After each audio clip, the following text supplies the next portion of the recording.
India wants to become a global manufacturing hub. That's the dream, and it's going to be a long journey.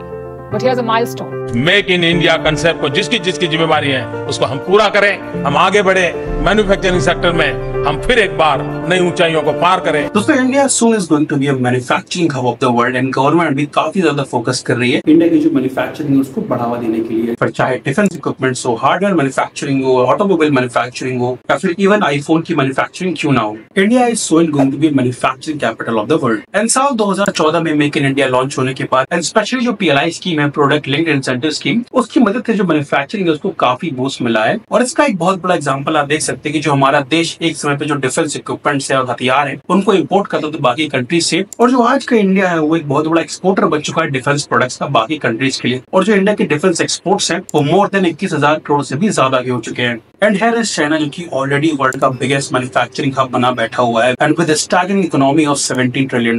But एक समय पर ऐसा भी था जब 1980s में जो चाइना एंड इंडिया की इकोनॉमी है वो सेम पेस पे ग्रो कर रही थी, इवन जो ग्रोथ रेट थे वो सिमिलर थे। बट क्वेश्चन है कि भाई चाइना ने 1980s में ऐसा क्या किया जिसकी वजह से वो manufacturing hub of the world बन गया, स्पेशली जो उनकी इकोनॉमी है वो आज 17 ट्रिलियन में पहुंची। वही जो हमारे इंडिया की इकोनॉमी है वो भी 4 ट्रिलियन के आसपास है। एंड जो हमारा इंडिया है वो काफी पीछे रह गया ग्रोथ के मामले में, और आज भी इंडिया बहुत से जो प्रोडक्ट्स है उसको इम्पोर्ट करना पड़ता है। इंडिया सेल्फ सफिशिएंट अभी भी नहीं बना है। तो इंडिया के इस बिगेस्ट फेलियर के पीछे जो काला सच है वो है लाइसेंस राज का, जिसे हमारे देश के पहले प्रधानमंत्री पंडित जवाहरलाल नेहरू जी ने इम्प्लीमेंट करा। And this license raj became one of the most evil for our country's growth. पर चलिए पहले समझते हैं कि चाइना ने इतनी मैसिव ग्रोथ कैसे करी। चाइना जो कि एक समय में कम्युनिस्ट कंट्री हुआ करता था और कम्युनिज्म की आइडियोलॉजी को फॉलो करता था, एंड स्पेशली जो उनकी मेजॉरिटी ऑफ वर्क फोर्स है वो एग्रीकल्चर में डिपेंडेंट थी। बट समय के साथ साथ उन्होंने अपनी पॉलिसीज को चेंज किया और इस चीज को समझा कि देश को अमीर बनाना है, देश के लोगों को समृद्ध बनाना है, उनकी पर कैपिटा इनकम को बढ़ाना है, तो हमें एग्रीकल्चरल माइंडसेट से निकल करके एक प्रॉपर कैपिटलिस्टिक अप्रोच को यूज करना पड़ेगा अपने देश की ग्रोथ के लिए। एंड चाइना ने अपने देश में बहुत बड़े बड़े चेंजेस किए, स्पेशली लिबरलाइजेशन को इम्प्लीमेंट करा एंड एक कम्युनिस्ट अप्रोच से कैपिटलिस्टिक अप्रोच की तरफ शिफ्ट हुए एंड मैन्युफैक्चरिंग को बहुत ज्यादा बढ़ावा दिया। और उन्होंने अपने देश में 3 से 4 चीजों पे बहुत ज्यादा फोकस किया, वो पॉलिसीज डेवलप करी एंड स्पेशली उन चीजों को बढ़ावा दिया इसकी वजह से जो लोकल कंपनीज हैं, गवर्नमेंट कंपनीज है चाइना की, उनकी लोकल मैन्युफैक्चरिंग को बढ़ावा दिया जा सके। उसमें हेविली इंफ्रास्ट्रक्चर डेवलपमेंट में फोकस करना, कंपनीज के लिए बिजनेस फ्रेंडली पॉलिसीज को डेवलप करना, टैक्स इंसेंटिव्स को ऑफर करना, एंड उससे भी ज्यादा इंपॉर्टेंट चाइनीज कंपनी को कम से कम इंटरेस्ट रेट पे लोन ऑफर कराना बिजनेस ग्रोथ के लिए। चाइना में बहुत गवर्नमेंट कंपनीज हो चाहे प्राइवेट कंपनीज हो, उन सभी के लिए चीप रेट्स पे लोन अवेलेबल थे, इसकी वजह से वो इजीली बिजनेस को स्टार्ट कर सकते थे। एंड गवर्नमेंट भी काफी हेविली इन्वेस्ट कर रही थी बोथ प्राइवेट कंपनीज में स्पेशली गवर्नमेंट कंपनीज में। Better incentives, better tax rebates, better investing opportunities, better finance services and better policies की बदौलत चाइना एक मैन्युफैक्चरिंग हब की तरह उभर करके आया और पिछले 10 से 20 सालों में चाइना ने वो मैसिव ग्रोथ पकड़ी जो बाकी कंट्रीज नहीं पकड़ पाई। और इससे सिर्फ ना चाइना की जो GDP है वो बढ़ी, बल्कि जो उनके लोगों की पर कैपिटा इनकम है उसमें भी बहुत ज्यादा इजाफा है, और आज वहाँ के लोगों की जो पर कैपिटा इनकम है वो लगभग $12,000 के समथिंग है। Now let's come to our main topic, license Raj. तो लाइसेंस राज बेसिकली वो पावर थी जो गवर्नमेंट के पास थी, जिसके थ्रू गवर्नमेंट इंडिया के जितने भी बिजनेस सेक्टर थे उनको रेगुलेट करती थी और इवन कंट्रोल करती थी। इन सेक्टर्स में कितनी कंपनीज जो है वो ऑपरेट करेंगी, वो क्या माल मैन्युफैक्चर करेंगी, कितने साल में क्वांटिटीज को मैन्युफैक्चर करेंगे, स्पेशली उनकी प्राइसिंग क्या होगी, इन सब के ऊपर रेगुलेशन थी। फ्री मार्केट इकोनॉमिक्स नहीं था, और इन सभी चीजों की वजह से जो गवर्नमेंट थी वो नहीं चाहती थी कि कोई कंपनी बहुत हद से ज्यादा बड़ी हो सके। एंड इसके पीछे बहुत बड़ा रीजन है नेहरू जी की सोशलिस्टिक आइडियोलॉजी। पंडित जवाहरलाल नेहरू जी एक सोशलिस्ट आइडियोलॉजी के व्यक्ति थे,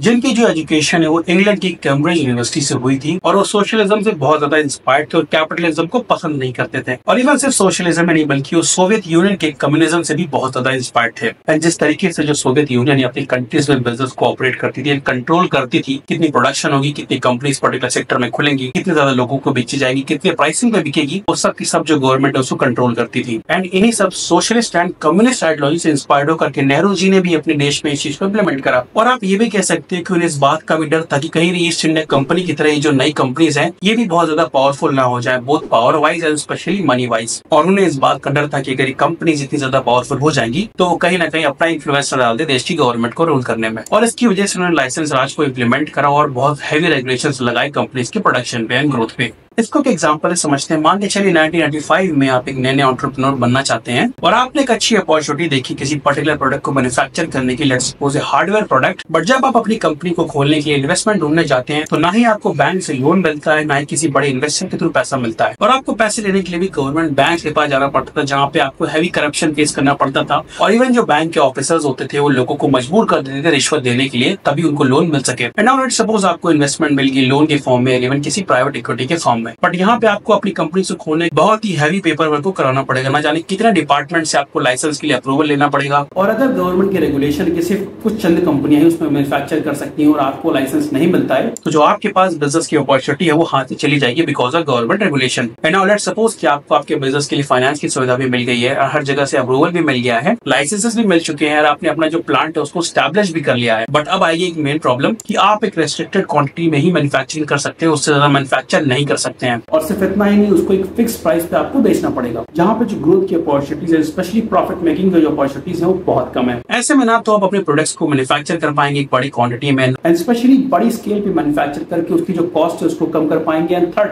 प्रोडक्ट को एक्सपोर्ट ही नहीं कर पाएंगे। और ऐसे केसेस में आप कैसे रेवेन्यू को जनरेट करेंगे, प्रॉफिट जनरेट करेंगे, स्पेशली लोगों को एम्प्लॉयमेंट प्रोवाइड करेंगे, कैसे अपनी कंपनीज में प्रॉफिट को जनरेट करेंगे, स्पेशली उन प्रॉफिट्स को री इन्वेस्ट करेंगे अपने बिजनेस में, स्पेशली अदर बिजनेस को क्रिएट करने में। बट बाकी कंट्रीज में ऐसा नहीं था, वहां पे कोई रेस्ट्रिक्शंस नहीं थी। पर चाहे कोई यूएस की कंपनी हो जो चाइना में इन्वेस्ट कर रही हो मैन्युफैक्चरिंग के लिए, ना ही कोई प्रोडक्शन में रेस्ट्रिक्शन, ना ही कोई प्रॉफिट जनरेशन में restriction, and even better tax policies and better infrastructure. इन सभी चीजों की बदौलत जो बाकी कंट्रीज है वो तेजी से ग्रोथ कर रही थी और इंटरनेशनल मार्केट में अपनी छाप छोड़ रही थी और अपनी कंट्री को वेल्थी बना रही थी। बट हमारे इंडिया में जो प्रोग्रेस है वो रुकी हुई थी बिकॉज ऑफ दिस लाइसेंस राज। और लाइसेंस राज कितना ज्यादा खराब था इस बात का अंदाजा इस बात से लगा सकते हैं। नारायण मूर्ति जो कि इन्फोसिस के फाउंडर हैं, उनको पूरे 1 साल लग गए विदेश से उस कंप्यूटर को एक्सपोर्ट कराने में जो उसको अपनी कंपनी में यूज करने वाले थे, and just because of license raj. And some big companies like Bajaj and Mahindra जो कि एक समय पे अपने प्रोडक्शन को बढ़ाना चाहती थी, इंटरनेशनल स्टैंडर्ड के प्रोडक्ट बनाना चाहते थे, वो because of government restrictions and regulations बड़े लेवल पे मैन्युफैक्चरिंग ही नहीं कर पा रहे थे। And this all happened because of the license Raj. पहले नेहरू जी ने इसे इंप्लीमेंट किया because of its socialistic plus communist ideology, और उनके बाद जो बाकी प्राइम मिनिस्टर्स आए उन्होंने भी इस चीज को कंटिन्यू रखा और इवन इंदिरा गांधी ने भी इसको कंटिन्यू रखा था। बट एक ऐसा समय आता है जो हमारे एक्सपोर्ट थे वो बहुत ना के बराबर हो चुके थे, हमारे पास जो फॉरेन रिजर्व था वो भी बहुत ही कम बचा था। एंड दिस लाइसेंस राज ने एक बहुत बड़ा डैमेज किया हमारे देश को बिकॉज ऑफ एक्सपोर्ट हो नहीं रहे थे, इसकी वजह से